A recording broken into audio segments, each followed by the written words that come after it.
இப்போ உலக நாடுகள் வந்து நிறைய போர் வந்து தொடுத்துக்கிட்டு இருக்காங்க இல்லையா? அதில் வந்து மூன்றாவது உலக போர் ஏற்பட ஏதாயிரம் வாய்ப்பு இருக்கான்றதை கொஞ்சம் சொல்லுங்கள் சார்.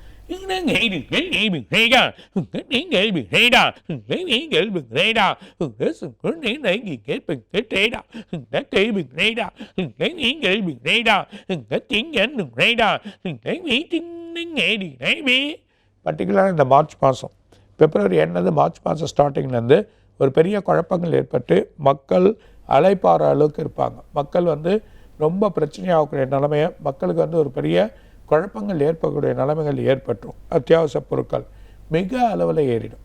அது இல்லாமல் அத்தியாவசிய பொருட்கள் இல்லாமல் உலோகங்கள், இந்த உலோகங்கள் இருக்கக்கூடிய காப்பர், ஜிங்க்கு, அலுமினியம் இதெல்லாம் வந்து மிகப்பெரிய அளவில் ஏறதுக்கான வாய்ப்புகள் இருக்குது. ரெண்டாவது, இது இல்லாமல் எலக்ட்ரிக்கல் ஒயர்ஸ், எலக்ட்ரிக்கல் இருக்கக்கூடிய சாமான்கள்லாம் வந்து விலை ஏறிடும்.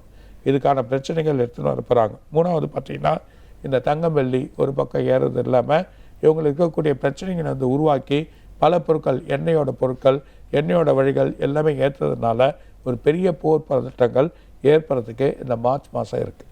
ஸோ மார்ச் மாதம் மக்கள் அப்படியே அலை போடுற மாதிரியாக இருப்பாங்க. சில ப்ராப்ளங்கள் ஏற்படுறதுக்கான வாய்ப்புகள் இருக்குது. அப்படி வர சொல்ல மக்கள் ரொம்ப கவனமாக இருக்கணும். அப்படி இல்லைன்னா இந்த மார்ச் மாதம் இந்த பிரச்சனையாகி சண்டைகள் உள்ள கூறுற அளவுக்கு வந்து அந்த சண்டைகள் இல்லாத அளவுக்கு ஆகிடும். ஆனால் சண்டைகள் வராமறியா இந்த பதற்றங்கள் ஏற்படும் நிலைமை இந்த மார்ச்லேருந்து ஏப்ரல் மேக்குள்ளே இருக்குது.